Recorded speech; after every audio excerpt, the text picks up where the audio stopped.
Әскерге аттанардан бір күн бұрын Сабыр қарайға қарай құстай ұшты. Әкесіне көмекші болып жүрген Айзаттың таңғы 6-да қой өргізіп шығатынын жақсы біледі. Қаройдың жазығы біткесін басталатын үлкен жотаның биігіне шығып алып, сонау алыста сағыммен бірге ағараңдаған қой ауылға тағатсыздана көз тігеді. Әлден уақытта көрінді-ау күткен салт атты. Алдында бір қара қойы бар. Айзат малды асықтырмай жайлап қайырып келеді. Анда-санда табыннан жырақ шыққан қозы-лаққа хайт деп қайырып қояды. Таңға жаңғырық қыздың нәзік даусын алысқа іліп ала жөнелді. Алдындағы жотаға көз түскен соң Айзаттың қуаныштан жүзі бал-бұл жанып шыға келді. Сабыры ғой анау. Дәл өздері белгілеген кездесетін дөңнің үстінде тұр. Қолын бұлғайды.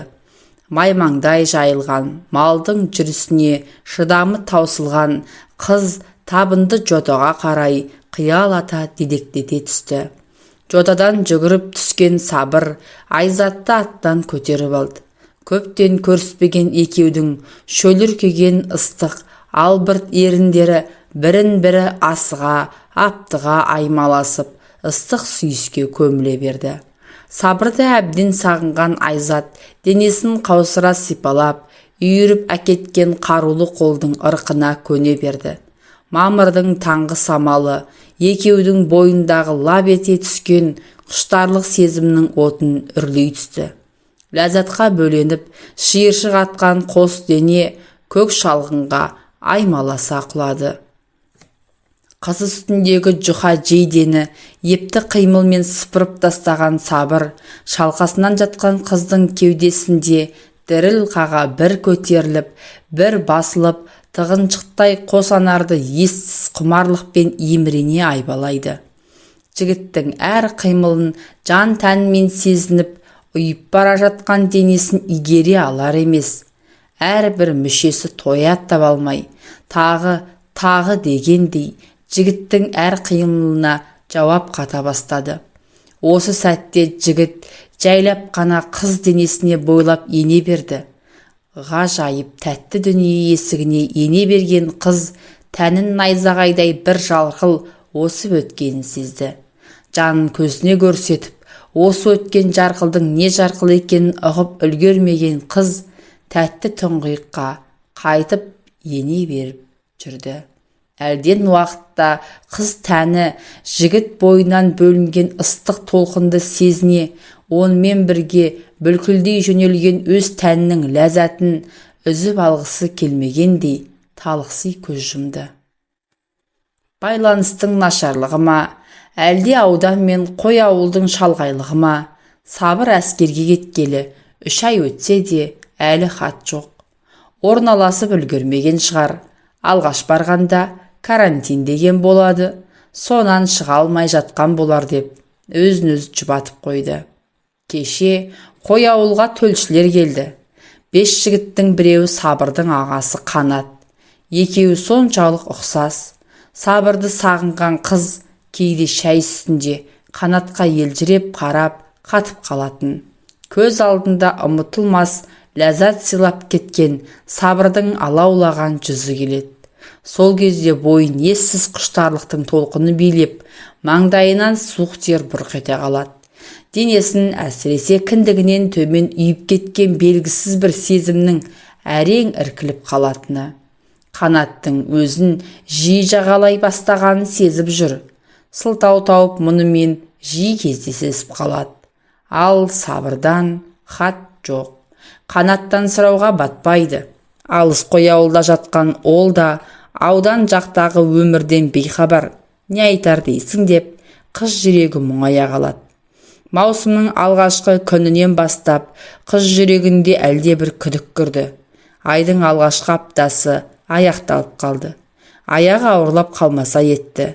2 күн бойы жүрегі айнып, одан сайын саса бастады. Таңертеңгі асқа қарамай лоқси жөнелген бүгінгі жайы бар үмітін үзіп тынды. Енді қайтпек? Әкесі сессе ат бауырына салып сабайды. Діні қатты адам. Ауыл арасында жиілеп кеткен мұндай жайды естіп жүрген анасы, ескілікті тәрбие алған әйел, баланың оң жақта отырып, бала тапқаны сүйекке таңба, ат аттаттырып, сүйек сындырат деген жаман атақ сол деп отырған. Шешесі кешпейді бұл қылығын. Әбден басы қатқан Айзат біресе сабырды кінәлады, біресе жігітке тоқтау айта алмай, денесіне көне берген өзінің ессіздігін қарғап, жер-жебіріне жетеді. Болар іс болды, бояуы сіңді. Қалайда бір әрекет ету керек. Алдырып тастауға бейкүнә шарананың обалынан қорқады. Кәртейгенде әке-шешесін айналадағы қойшылардың салпетек әйелдерінің өсегіне жем етіп тірідей өлтіретінін ойласа, өмір сүргісі келмейді. Істерге амал жоқ, шарадай басы шақшадай болды. Еш нәрсе ойлап табуға қабілеті жоқ Айзат бей жай отыр. Осы кезде марқайып қалған қозыны құшақтап, мал қорадан шығып келе жатқан Қанат бұған қолын бұлғады. Қанат салысуға кеткен қыз қарманарға қара таппағанына да налып еді, енді қуанып кетті. Өзін екі оттың ортасына тастап кеткен сабырды қия алмай жылай-жылай отырып, ұятын ойлаған Айзат бір шешімге келді. Өзіне ұнатып қалған кісідей елжіреп қарайтын Айзат жақындап кетсе, құбыжық көрген елікте едіре қалатын. Соңғы кезде өзіне бір түрлі жылылық танытқандай ма қалай, қыздың бұл қылығы Қанатты үміттендіріп жіберді. Сүйкімді қара торы қызды бірден ұнатып қалды. Табиғаты тұйық жігіт сезімін білдіруге имене берген. Қыздың өзіне кетер еместігін сездіргелі бері бойында батылдық пайда болды. Қозыларды қарауды ұмытып, олар ойлығып жетеуі бірдей өліп тынған бір түн бәрін шешті. Арабда апта өткесін ауылға атпен барып қайтқан Қанатпен лесіп келген әке-шешесі Айзатқа құда түсіп қайтты. Әскери дайындықта болып, 3 айдан кейін ғана хат жазуға рұқсат алған Сабыр алғашқы 2 хаттың бірін Айзатқа арнады. Үйдегілерге мекен жайды білдіріп хабар жіберді. Арада аз уақыт салып, үйден келген хаттың ішінен шыққан ағасы Қанаттың елену тойына түскен суретін көріп, төбесінен жай түскендей болды. Өзінің хатын азға күтіп жүр деп сенген қалыңдығы туған ағасына әйел болып жатса, мұнан асқан солдат үшін соққы бар ма? Не болғанын білгісі келіп, Айзатқа хат жазуға қанша оқталса да, оның өз үйіне баратынын, хаттың ағасының қолына тиетінін ойлап, ол ойынан еріксіз бас тартты. Қанаттың өңді екені рас, тек өзін айырбастауға басқа еркек кіндік таусылғандай, жан тәнімен сүйген әлде болса ұмыта алмас Айзаттың туған ағасын таңдаған қылығына түсіне алмай күйінді. Шытырманы көп әскери өмір жігіт жүрегінің жарасын жаза бастады, дегенмен де сүйгенін басқаға қия алмас қайран көңіл әлі де қиналып кетеді. 2 жыл көзді ашып жұмғанша өте шықты. Қайтуға 2 аптадай уақыт қалды. Осы тұста елден жеткен қаралық жедел хат Сабырды уақыты бітпей әскер қатарынан босатты. Ағаң қайтыс болды, тез жет деген 5 сөз жүрегіне шаншудай қадалды. Қанатым, жан ағам, өкпеге, тіпті қызғанышқа да қиып жіберетін тете өскен ағасын өлімге қия алмай ұзақ жылады. Дәл шығарар күні жаназасының үстіне жеткен Сабыр бауырымдап, боздап, киізге оралған ағасының мәйітіне өкіре құлады. Бұл көрініс жаназаға жиналған жұрттың көңілін босатып, көзіне жас алмаған пенде болмады. Мәйіттің жанында отырған Айзат сол сәтте талып түсті. Сылқ етіп бұра жатқан жас келіншекті байқаған Сабыр жас жуған жанары тұманданып демей берген. Бұл сылқ еткен жас денені көтеріп алып, олардай шулап жылаған елдің арасымен алып өтіп, үйге кіре берістегі төсекке шалқасынан жатқызды. Келіншектің Айзат екенін сонда барып таныды. нашатыр спиртін иіс кеткесін селк етіп көзін ашқан Айзат сабыр деп күбір етті де қайта талықсып кетті. Қанаттың қырқын беріп, зират басына барып қайтқан көптің соңында ілбіп келе жатқан Айзат өз ойымен арпаласуда. Өзінің ариятын үнсіз көтеріп алған Қанаттың байыпты, ақылды жүзі мен сабырдың күн сайын көретін жауап күткен сұраулы жүзі кезек алмасып жанына маза берер емес.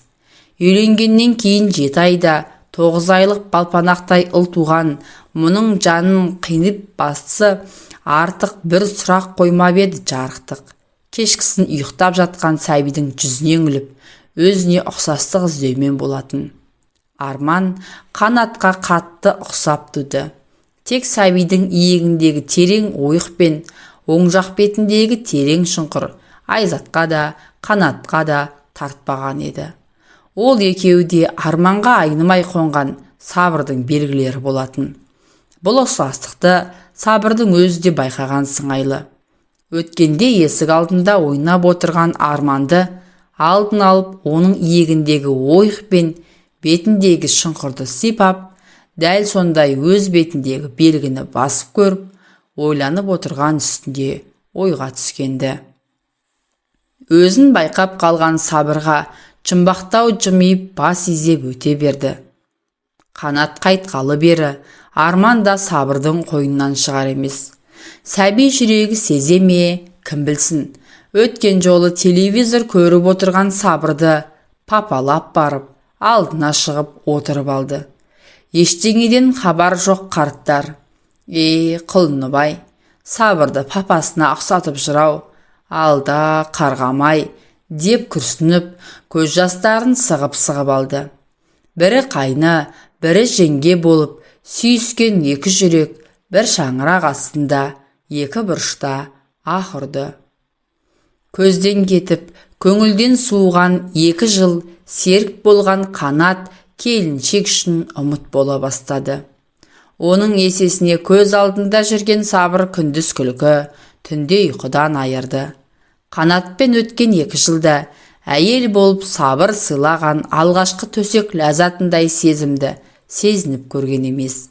Кейде сабырдың ыстық құшағы түсіне еніп, түсінде ғана рахат табатын. Өзінің сабырды әлі де ессіз сүйетінін жарықтық күйеуі бір күнінде мойындап, қайнысының келер уақыт жақындаған сайын бойын бір қорқыныш билеп алатын.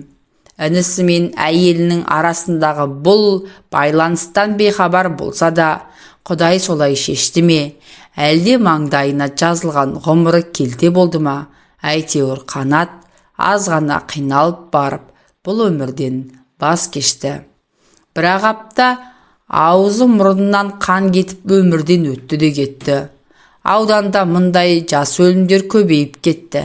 Бір жағы Семейдің полигоны, бір жағы мына тиіп тұрған Тарбағатай тауларының ар жағындағы Қытайдың Лобнұр деген атом полигонының әсері дейді жұрт. Кімді қандай тағдыр күтіп тұрғанын бір Алла біледі. Ал өзі бүгін 2 аттам жерде қабырғаның ар жағында жатқан сабырдың ыстық демін аңсап, бойын жайлап алған құмарлықпен алысуда. Ләззат аңсап сансыраған әйел санасы анда-санда селт етіп көмескілене бастаған. Күйеуінің әруағынан кешірім дәметіп, кешір Қанат, кешір деп күбірлеп кетеді.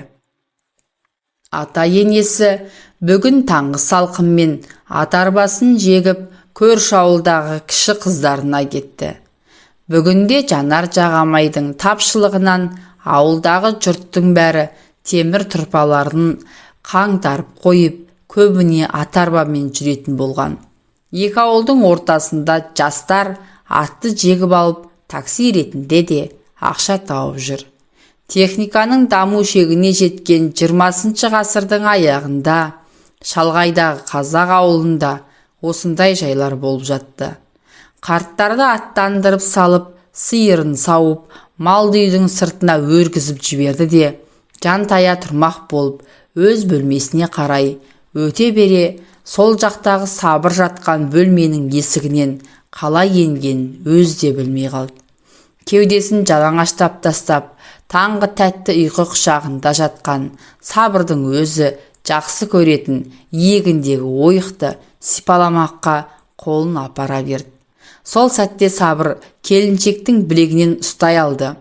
Қарулы қолдың қарымына қарсылық жасауды ойламаған Айзат еріндерін ашып көзін жұма берді.